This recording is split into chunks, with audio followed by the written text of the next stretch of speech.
अस्सलाम वालेकुम। मुझे उम्मीद है आप सब खैरियत से होंगे।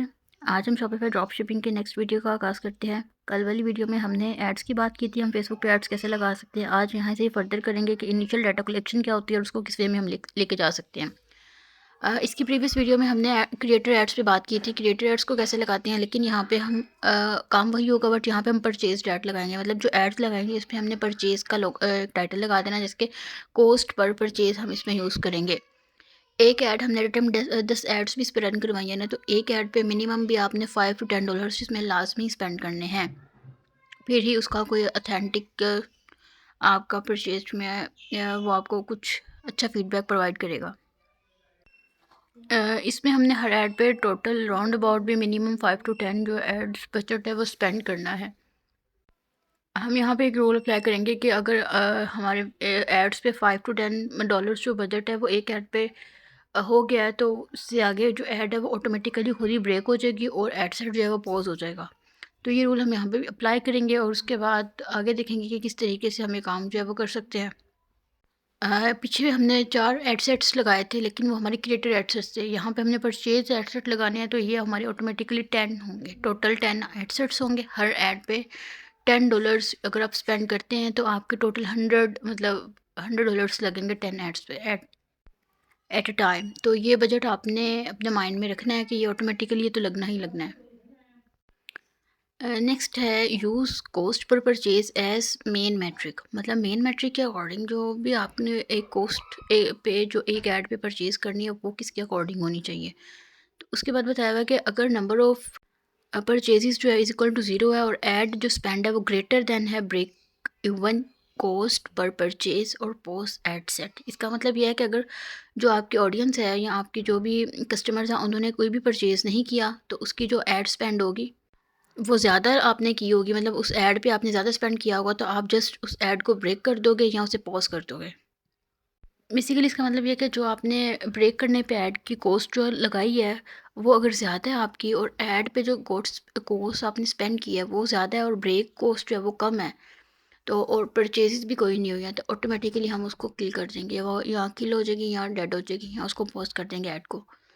उसके बाद नेक्स्ट हम देखेंगे कि एड सेट हमने 3 तरह के लगाने हैं। पहला एड सेट ये होगा कि अगर हमने एक टाइम पे एक एड सेट लगाया है, जैसे कि US, UK, Canada and Australia में, तो उस पे हमने पहले ये चीज़ फ़ोकस करनी है कि जो आपने प्रोडक्ट लगाई है वो ऑडियंस की इंटरेस्ट के अकॉर्डिंग होनी चाहिए और आपने उन ऑडियंस को उसमें टारगेट करना है जिसके इंटरेस्ट के अकॉर्डिंग वो प्रोडक्ट है। फॉर एग्जांपल अगर आप कोई फैशन ब्यूटी की प्रोडक्ट्स जो है उसकी आपने कोई एडसेट लगाई है, तो आप फीमेल्स को ज़्यादा टारगेट करोगे और फीमेल्स में भी एज को आप मैटर करोगे कि किस एज से किस एज तक की जो फीमेल्स हैं वो उसको जो है वो लेंगी, उस प्रोडक्ट को परचेज़ करेंगी। तो एज जेंडर मैटर करता है इसमें, और इसकी प्लेसमेंट जो होगी वो हम ऑटोमेटिकली अप्लाई करेंगे। अगर आपका प्रोडक्ट का प्राइस जो है वो लेस दैन $50 है 1 डे का, तो इसका मतलब ये है कि लोग जो है ना $1 $50 से कम की चीज़ को सोचने में ज़्यादा टाइम नहीं लगाते, तो वो उसी दिन के अंदर उसको परचेज़ करने का भी सोच लेते हैं, क्योंकि $50 ज़्यादा नहीं होते उनके लिए। अगर $50 से ज़्यादा आपने प्राइस लगाई है ना, तो लोग उसको सोचने में 2 से 3 दिन लगा सकते हैं। अगर आपकी जो प्रोडक्ट है उसकी प्राइस जो है वो लेस दैन $50 है, तो इस पे जो एड स्पेंड होगा, अगर लेस दैन $50 है तो आप उसे 1 डे क्लिक पे रखें, और अगर आपका ग्रेटर दैन $50 है तो आप उसको डिफ़ॉल्ट 7 डे क्लिक पे रखें और 1 डे व्यू पे रखें उसे। इस पे जो एड स्पेंड लिमिट है वो मिनिमम जो है वो $5 से $25 तक मिनिमम इसकी एड स्पेंड लिमिट होगी। अगर आपके पास 2 एड्स हैं उसका भी सेम क्राइटेरिया होगा, और अगर आपके पास 3 एड्स हैं तो उसका भी सेम यही क्राइटेरिया होगा। बस चेंजिंग इसमें आएंगे कि पेमेंट आपने इंक्रीज़ करनी है। 2 एड्स के हिसाब से उसमें डबल पेमेंट लगेगी, 3 एड्स अपने रन करवाएं तो उस पर ट्रिपल लगेगी। उसके बाद आपने फोकस इस चीज़ पे करना है कि जो विनिंग प्रोडक्ट्स होंगी वो हमने तीनों में सेम ही रखनी है। अब नेक्स्ट हमारे पास आता है इनिशियल डेटा कलेक्शन के हमने सिंगल इंटरेस्ट पे डेटा को किस तरह से कलेक्ट करना है। तो सबसे पहले है इसमें हमने वीडियो के व्यूज़ का रूल अप्लाई करना है कि you can do this before single interest if you want it video view rule compiles. इसका मतलब यह है कि इस रूल को आपने सिंगल इंटरेस्ट रूल जो है उससे पहले अप्लाई करना है, और आपने इसमें देखना है कि अगर आपके वीडियो व्यू रूल्स जो हैं वो कंपाइल्स कर रहे हैं। Once you reach greater than 2000 95% video views on your best creative, you can check using the ads manager columns create 95% visual views less। इसका मतलब ये होता है कि इससे प्रीवियस जो आपने किया था उसमें डाटा को एड्स वगैरह जो आपने वीडियोस पे रन करवाई थी, उसके बाद आपने उसको देखा था कि आपकी वीडियोस पे और परचेजेस के हिसाब से कितने ज़्यादा उस पे प्रोडक्ट्स जो हैं वो सेल हो रही हैं। अगर आपके सेलिंग जो है वो बढ़ना स्टार्ट हो जाती है, उसके बाद आपने इस स्टेप पे जाना है। अगर आपका सेकंड स्टेप ही कंप्लीट नहीं है, फिर आप थर्ड स्टेप पे जंप नहीं करोगे। आपने फोकस करना है पहले सेल्स आपके प्रोडक्ट्स की इंक्रीज़ हो रही हो, फिर आपने इस वाले स्टेप को, थर्ड स्टेप को कंटिन्यू करना है अपनी मज़ीद सेल्स को इंक्रीज़ करने के लिए। तो इसके लिए आपने देखना है कि सबसे पहले आपके प्रोडक्ट्स जो हैं वो आपकी जो परचेज़ेज़ हैं, आपके प्रोडक्ट सेल हो रही हो, उसकी 2000 प्लस जो है परचेज़ेज़ हो रही हो, 95% व्यूज़ जो हैं वो आपके जो एड्स लगाए हैं उस पे आ रहे हों। उसके बाद आपने यहाँ पे नई जो अपनी कैंपेन है वो लॉन्च करनी है। लेकिन इस बात को ख़्याल रखना है कि इस वाले रूल में आपने कोई भी लिमिट नहीं लगानी, स्पेंडिंग लिमिट नहीं लगानी। जैसे हम वहाँ पे ब्रेक लगा देते थे ना कि अगर यहाँ तक हमारी स्पेंडिंग लिमिट कंप्लीट हो जाती है तो ऑटोमेटिकली किल हो जाती है। यहाँ पे ऐसा कुछ भी नहीं करना, क्योंकि यहाँ पे आपके पास ऑलरेडी ऑर्डर्स आ रहे हैं। आपने वहाँ से जो भी पेमेंट वगैरह होगी उसको यहाँ पे इन्वेस्ट करना है। इस तरह से आपकी सेल्स जो है वो और ज़्यादा इंक्रीज़ होंगी।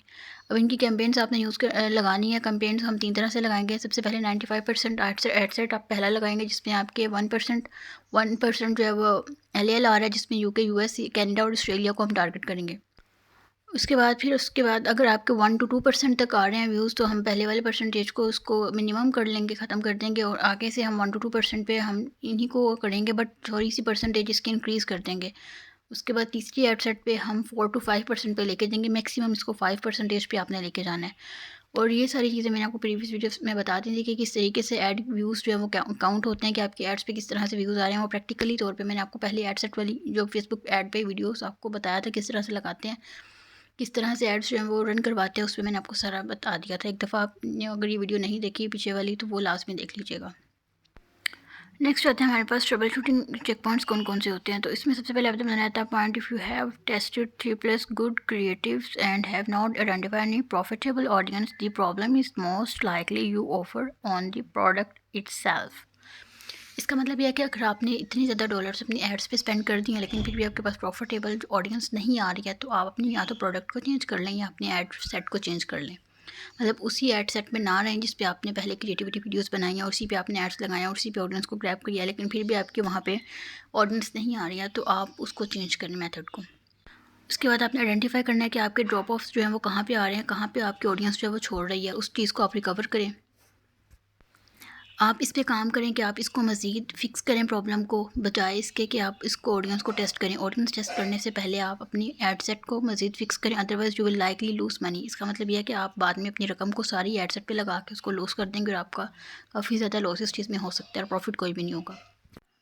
लेकिन फिर भी if there is nothing left to move, अगर आपके पास कुछ भी नहीं बचा इम्प्रूव करने के लिए, तो आप उस प्रोडक्ट को स्विच करके नई प्रोडक्ट को स्टार्ट करें। उस प्रोडक्ट को ख़त्म कर दें और नई प्रोडक्ट जो है उसको स्टार्ट करें। नेक्स्ट हमारे पास डाटा ड्रिवन टारगेटिंग क्या होती है, लोकलाइज क्या होती है। तो इसमें बताना है हमने कि launch any campaign for each localise type once you get enough data, मतलब greater than event for 500 events. अगर आपके पास ग्रेटर देन 500 इवेंट्स हैं, तो आप एक नई कैंपेन को लॉन्च करेंगे जो कि एज अ लोकलाइट के तौर पे काम करेगी। सेम स्ट्रक्चर होगा इसका, जैसे हमने वीडियो व्यूज़ पे देखा था। लोकलाइट का भी सेम ऐसे सेटअप होगा, ऐसे स्ट्रक्चर होगा। उसके बाद कैंपेन को हम ऑप्टिमाइज़ करेंगे एंड डोंट पॉज एड्स। इसमें भी हमने एडसेट को पॉज नहीं करना, ना ही एड्स को क्लिक करना है। यूजुअली स्टार्ट इसको जो है हम स्लो करेंगे, लेकिन इसको 1 दिन में या 1, 2 या 3 दिन के अंदर इसको ऑप्टिमाइज़ कर लिया करेंगे। उसके बाद नेक्स्ट इसमें करना है, if campaign spend is over the break event cost per purchase with no purchases post campaign. अगर आपकी जो कैंपेन जो आपने चलाई है वो आपकी ब्रेक हो रही है और इस पे आप काफ़ी ज़्यादा इन्वेस्टमेंट कर रहे हैं, लेकिन फिर भी आपकी परचेज़ेज़ नहीं हो रही, तो आप उस कैंपेन को स्टॉप कर दो, वहाँ पे किल कर दो उसको। लेकिन फिर अगर आप 2 से 3 अगर कंसिस्टेंटली प्रॉफिटेबल लोकलाइट्स जो हैं उनको फाइंड आउट कर लेते हो, तो आप आगे सुपर लेवल लोकलाइज़ जो है इसको चलाने के लिए, इसको स्केल करने के लिए बिल्कुल रेडी होते हो। तो आप आगे नेक्स्ट स्टेप सुपर लोकलाइज़ पे जो है वो प्रोसीड करोगे। इसको मैं नेक्स्ट वीडियो में एक्सप्लेन करूँगी। उम्मीद है यहाँ तक आपको समझ आई होगी। फिर भी कुछ चीज़ें यहाँ पर कवर नहीं हुई तो आप मुझे कमेंट बॉक्स में पूछ सकते हैं। मिलते हैं अगली वीडियो में, तब तक के लिए अल्लाह हाफ़िज़।